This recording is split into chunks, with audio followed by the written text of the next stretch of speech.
tayo sa ating job ngayon. Buhos footpath, kaya lang walang tao.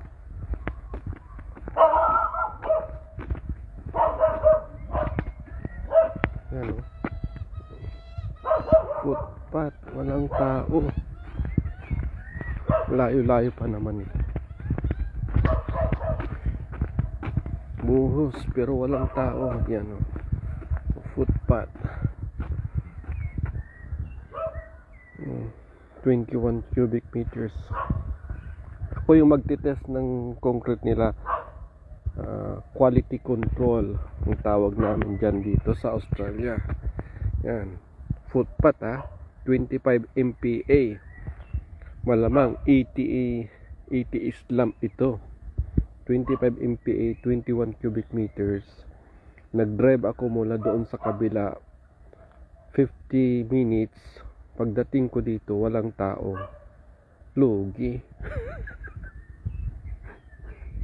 Kanina yung katrabaho ko, hindi na natuloy yung buhos. Lugi din siya.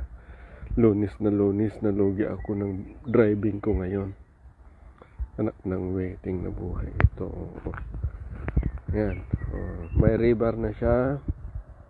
Kita nyo kung paano kami magbuhos dito sa Australia. May formworks. Tapos makikita nyo yung rio niya. Naka-mesh. Naka-8mm lang ito. Yan yung bahay. Bahay dito sa Australia. Nasa crossroad lang siya. May poste sa harapan. Malinis. Kaya ito. Ganyan ang buhos dito. Yan. So walang tao. Lugi tayo ngayon. Kaya tawagan natin yung allocator na walang buhos. Ganyan lang buhay ko dito. Minsan lugi, minsan hindi. So ganon. Maraming salamat sa aking mga televiewers. Ganyan na. Kaya pagdating dito sa Australia, marunong ka. Subcontractor pala ako ngayon. Nagtitest ako, binabayaran ako per test, hindi per ora. Ganyan din yung bahay, old model type. Kita mo yung gutter. Kita mo yung bubong. Yan yung mga sinauna. So ito, mga 100mm yung thickness nung nung footpath papunta sa baba. Tapos ganyan lang ginagawa dito. Yung mesh naka-ready na, kaya lang ilalagay mo na lang. Mesh lang yan, kita mo.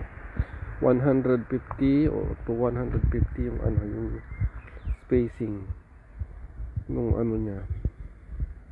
Ganyan lang. Easy lang yan. Kung magaling ka, maganda. Kikita ka ng malaki kung marunong ka mag-estimate. Di ba? Ganyan lang yan. Tama naman yung sa harapan. Considerations. I-consider mo yung sewerage, kung saan yung drain. Ganon. Yun lang. Maraming salamat.